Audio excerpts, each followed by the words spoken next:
जय हिंद दोस्तों, मैं हूं विनोद और मैं अपने इस YouTube चैनल पर आप सभी का स्वागत करता हूं। आज हम लोग देखने वाले हैं 2022-23 सेशन सत्र का सिलेबस झारखंड सरकार के द्वारा जारी कर दिया गया है। जैक द्वारा जारी कर दिया गया है 9 से 12 के बीच में। आज हम लोग देखेंगे क्लास 12 का सिलेबस, खासकर कॉमर्स वाले सिलेबस को देखना है। तो देखिए यहाँ पे दिया हुआ है, ये जैक का आपका लोगो दिया हुआ है, ये जैक का लोगो दिया हुआ है ना। और यहाँ पे देखिए दिया हुआ है प्रथम एवं द्वितीय शाब्दिक परीक्षा पाठ्यक्रम। तो ये दिया हुआ प्रथम यानी टर्म 1 और टर्म 2 का ये जो सिलेबस है वो जारी कर दिया गया है, आप इसको देख सकते हैं। आगे चलते हैं, यहाँ पर हम लोग देख सकते हैं क्लास 9 से 12 तक सेशन 2022-23। तो हम लोग 2022-23 के अंतर्गत आज जो हम लोग खासकर सिलेबस जो देखने वाले हैं वो इंटर कॉमर्स के 12th का सिलेबस देखने वाले हैं। ठीक है, चलिए हम लोग देखते हैं 12th का सिलेबस।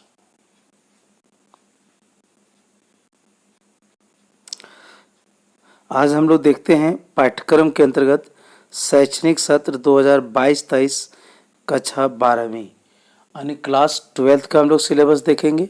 और आपको जैसा बताया गया है कि हम लोग 12th में सबसे पहले हम लोग कॉमर्स का सिलेबस को देखने वाले हैं। ठीक है,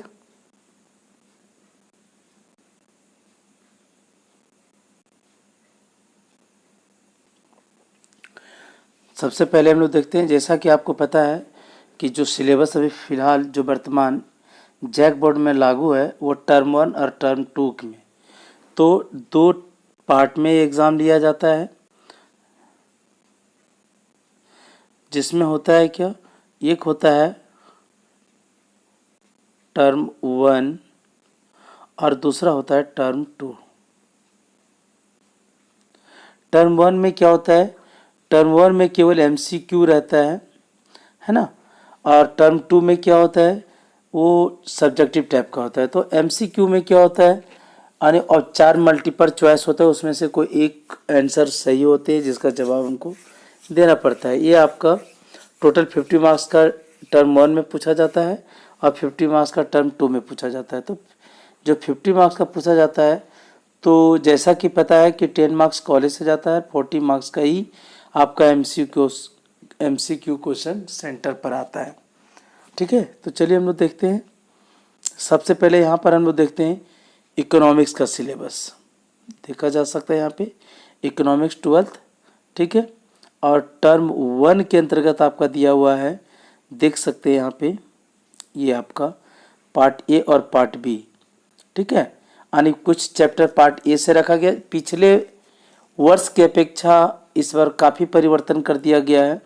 वहाँ पे ये पिछले वर्ष क्या था कि जो पार्ट ए था यानी व्यष्टि अर्थशास्त्र था, उसका टर्म 1 में पूछा जाता था।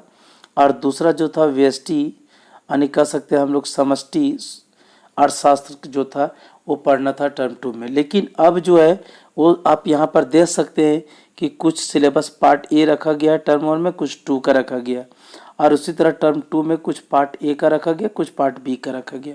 तो यहाँ ध्यान देने योग्य है, पिछले वर्ष की अपेक्षा काफ़ी परिवर्तन है। यानी पार्ट ए यानी ग्रुप ए से कुछ चैप्टर टर्म 1 में पढ़ना है तो कुछ टर्म 2 में पढ़ना है। उसी तरह जो पार्ट बी है वो कुछ चैप्टर जो है वो टर्म 1 में पढ़ना है और कुछ टर्म 2 में पढ़ना है। तो यहाँ पर फिलहाल हम लोग देखते हैं, यहाँ पर देखते हैं सबसे पहले टर्म 1 के अंतर्गत पार्ट ए जो दिया हुआ है ग्रुप ए, वो पढ़ना है आपका व्यष्टि अर्थशास्त्र यानी माइक्रो यानी MICRO मैक्रो इकोनॉमिक्स हमको पढ़ना है। तो मैक्रो इकोनॉमिक्स का सबसे पहले इंट्रोडक्शन दिया हुआ है और उसके बाद आपका यहाँ पे दिया हुआ इंट्रोडक्शन मतलब परिचय। दूसरा आपका जो चैप्टर है वो उपभोक्ता व्यवहार सिद्धांत यानी कंज्यूमर बिहेवियर आपका दिया हुआ है। और तीसरा जो है वो है उत्पादन और लागत यानी प्रोडक्शन एंड कॉस्ट, यहाँ पे दिया हुआ है आपका। ठीक है, यानी ये पार्ट ए से आपको 3 चैप्टर ही पढ़ना है टर्म 1 में और पार्ट बी यानी ग्रुप बी से आपको पढ़ना है जो मैक्रो, उसमें आपको सबसे पहले पढ़ना है परिचय यानी मैक्रो इकोनॉमिक्स का, MACRO मैक्रो इकोनॉमिक्स का। तो इंट्रोडक्शन आपको पढ़ना है परिचय। और दूसरा दिया हुआ राष्ट्रीय आय का लेखांकन यानी national income, accounting for national income पढ़ना है आपको। तीसरा दिया हुआ है आय एवं रोजगार का निर्धारण यानी इनकम एंड एम्प्लॉयमेंट, यहाँ पे पढ़ना है आपको। तो ये 3 और 3 6 चैप्टर पढ़ना है टर्म 1 में इकोनॉमिक्स में। और जब हम टर्म 2 चलेंगे तो टर्म 2 में आपका जो दिया हुआ है, यहाँ पर आप देख सकते हैं ग्रुप ए जो दिया हुआ है यानी माइक्रो से पूर्ण प्रतियोगिता में फर्म का सिद्धांत, बाजार संतुलन और आपका दिया हुआ प्रतिस्पर्धा रहित बाजार, कॉम्पिटिटिव मार्केट। और जो ग्रुप बी में है वो है समष्टि यानी मैक्रो अर्थशास्त्र, मैक्रो इकोनॉमिक्स। तो उसमें पढ़ना है आपको मनी एंड बैंक यानी मुद्रा और बैंकिंग, सरकारी बजट एवं अर्थव्यवस्था यानी गवर्नमेंट बजट एंड इकोनॉमिक, और आपका तीसरा दिया हुआ खुली अर्थव्यवस्था समष्टि अर्थशास्त्र। तो ये होते हैं आपके इकोनॉमिक्स के टर्म 1 और टर्म 2 के सिलेबस को हम लोग यहाँ पे देख सकते हैं। आगे बढ़ते हैं। यहाँ पर अकाउंट में भी देखा जा सकता है टर्म 1 और टर्म 2 में भी सिलेबस में पिछले वर्ष की अपेक्षा परिवर्तन किया गया है। टर्म 1 में जो है आपका सिलेबस में रखा गया है नॉन प्रॉफिट ऑर्गेनाइजेशन, आप देख सकते हैं, ठीक है, accounting for non profit organization. आपका ये टर्म 1 MCQ आएगा यानी नॉन प्रॉफिट ऑर्गेनाइजेशन जो है वो उसका आपका MCQ आएगा। दूसरा दिया हुआ है क्या, अकाउंटिंग फॉर पार्टनरशिप फंडामेंटल, ये फंडामेंटल जो 5 मार्क्स का पढ़ना था सिलेबस में। Valuation of goodwill and nature, देख रहे हैं यहाँ पे, वैल्यूएशन ऑफ गुडविल और रिकंस्ट्रक्शन ऑफ पार्टनरशिप। तो रिकंस्ट्रक्शन ऑफ पार्टनरशिप में पढ़ना है आपको change in profit sharing ratio यानी जब इन लोग आपस में जब लाभ हानि के अनुपात में परिवर्तन कर लेता है एग्जाइटिंग पार्टनर, ठीक है।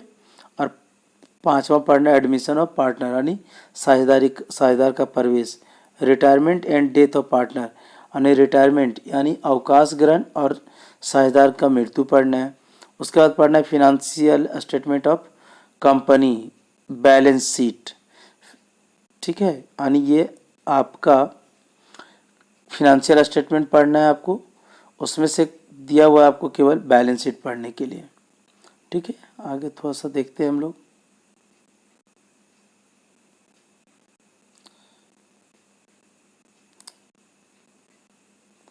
उसके बाद आपको पढ़ना है क्या, रेशियो यानी टर्म 1 में आपको टोटल 8 चैप्टर पढ़ना है, ठीक है। पहला नॉन प्रॉफिट ऑर्गेनाइजेशन, दूसरा अकाउंटिंग फॉर पार्टनरशिप यानी fundamental, valuation of goodwill, reconstruction of partnership जिसमें से आपको केवल और केवल पढ़ना है change in profit sharing ratio, admission पढ़ना है, रिटायरमेंट पढ़ना है, डेथ पढ़ना है और फंडामेंटल ऑफ फिनेंशियल स्टेटमेंट पढ़ना है आपको।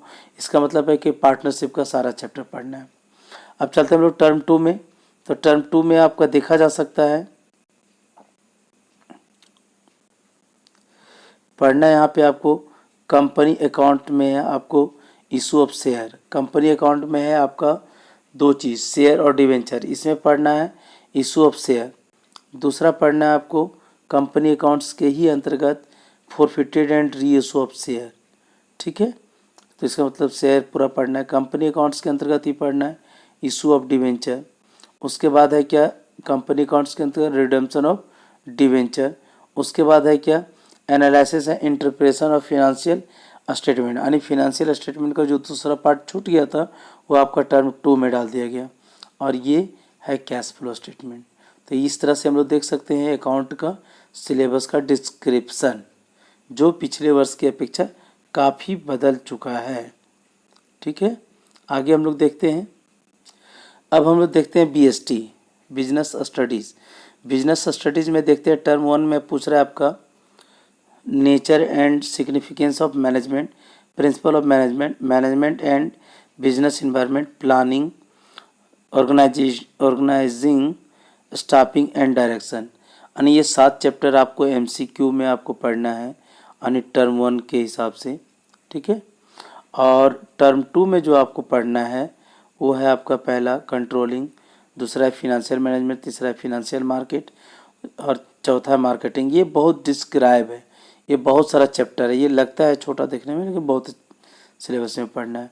और कंज्यूमर प्रोटेक्शन यानी कंज्यूमर प्रोटेक्शन एक्ट भी आपको पढ़ना है टर्म 2 में। ठीक है, इसी तरह आगे बढ़ते हैं हम लोग, चलते हैं नेक्स्ट कॉमर्स का सिलेबस BMT बिजनेस मैथ। तो बिजनेस मैथ में सबसे पहले आप देख सकते हैं यहाँ पे पढ़ना है प्रोग्रेशन में तीनों चीज़ पढ़ना है AP GP HP। तो यहाँ बहुत ज़्यादा टफ क्वेश्चन नहीं पूछने वाला है, बहुत ज़्यादा लॉन्ग भी नहीं पूछने वाला है, क्योंकि टर्म 1 में है और टर्म 1 में आपको MCQ पूछा जाता है। दूसरा है परमुटेशन एंड कम्बिनेशन, तो ये भी बहुत ज़्यादा लंबा आपको नहीं पूछा जाएगा। तीसरा है डिटर्मिनेंट्स, चौथा है डेफिनेशन, पांचवा है इंटीग्रेशन और छठा है geometric mean and harmonic mean और लास्ट है टाइम सीरीज। यानी टोटल आपको 7 चैप्टर, जो 7 चैप्टर है वो बिजनेस मैथ BMT का टर्म 1 में पढ़ना है। और जो बाकी बचे 5 चैप्टर यानी matrix, set theory, measure of central tendency यानी mean median mode, theory of probability, interpolation, extrapolation, तो ये जो आप देख रहे हैं यहाँ पे 5 चैप्टर, तो ये 5 चैप्टर में भी बहुत सारा डिस्क्रिप्शन है, ये टर्म 2 के लिए है। ठीक है, और शायद जैसा कि अज्ञात सूत्रों से पता चल रहा है कि टर्म 1 का एग्ज़ाम शायद नवंबर ले ले और जो टर्म 2 का एग्ज़ाम है वो फरवरी और मार्च के मध्य में लेगा। चलते हैं हम लोग आगे बढ़ते हैं। अब आ रहा है जो मेरा सिलेबस है वो है ETP। ETP में हमको देखना क्या है, ETP टर्म 1 में हम लोग देख सकते हैं दिया हुआ है sensing, entrepreneurial opportunities, environment scanning, market assessment, identification of entrepreneurial opportunities, selection and setting up of the enterprises, business planning, resource assessment, financial and non financial, fund flow statement, देखिए यहाँ पे आके फंड फ्लो स्टेटमेंट पढ़ना है, accounting ratio, जो आप ratio भी account में देख रहे थे, break even analysis, venture capital sources and means of funds और फंडामेंटल मैनेजमेंट। यानी यहाँ पे आपको ETP में आपका टर्म 1 में टोटल 12 चैप्टर है, यानी ये 12 चैप्टर से ही आपका टोटल 40 क्वेश्चन आएंगे। और आप देख सकते हैं टर्म 2 के लिए, तो टर्म 2 में है concept of project and planning, दूसरा है क्या formulation of project report and project appraisal, तीसरा है क्या fixed and working capital requirement, चौथा है सिलेक्शन ऑफ टेक्नोलॉजी, पांचवा है production management and quality control, छठा है मार्केटिंग मैनेजमेंट, सातवां है financial management and sources of business finance, आठवां है determination of cost and profit, 9 है possibilities and strategies of growth and development in business, और 10 और लास्ट है आपका इंटरप्रेक्चुअल डिसिप्लिन एंड रिस्पॉन्सिबिलिटी। यानी टर्म 1 में जो ETP में है वो टोटल 12 चैप्टर रखे गए हैं और टर्म 2 में टोटल 10 चैप्टर। तो आपको पता ही है कि टर्म 1 में जो क्वेश्चन आएंगे वो आपका MCQ टाइप आएंगे और ऑब्जेक्टिव टाइप के आएंगे। ठीक है, मल्टीपल चॉइस करके आएंगे। तो ये है आपका सिलेबस। यहाँ पे इंग्लिश में सिलेबस देखा जा सकता है, इंग्लिश कोर का आप यहाँ पे देख सकते हैं, ये आपका टर्म 1 का है, देख सकते हैं यहाँ पे text book the lesson lost, ये आपका पोएट्री में भी देख सकते हैं आप यहाँ पे, पोएट्री में भी आपको पढ़ना है, वो पढ़ना था आपका, ये आप पोएट्री में पढ़ना है my mother at 66 and elementary school a classroom in ये स्लम, और तीसरा है कीपिंग क्विट। और टेक्स्ट बुक में आपका चल रहा है विस्तास में the third level, the tiger king, journey to the end of the earth, और चौथा में आपको है एनिमी। अब देखते हैं हम लोग टर्म 2 में। तो टर्म 2 में भी आपको बहुत सारा पढ़ना है, देख सकते हैं यहाँ पे टर्म 2 में आपका दिया गया है 1 2 3 4, और आपका टेक्स्ट बुक से यहाँ पर है फ्लेमिंग से, और यहाँ पे पोएट्री भी है। तो ये सारा था आपका इंटरमीडिएट जैक बोर्ड 12th के सिलेबस। पोएट्री में इतना चीज़ पढ़ना है आपको। और ये आपका थैंक यू दोस्तों। विस्तार में पढ़ना नहीं, टेक्स्ट बुक में पढ़ना है आपको। ठीक है। इंग्लिश इलेक्टिव कॉमर्स में शायद नहीं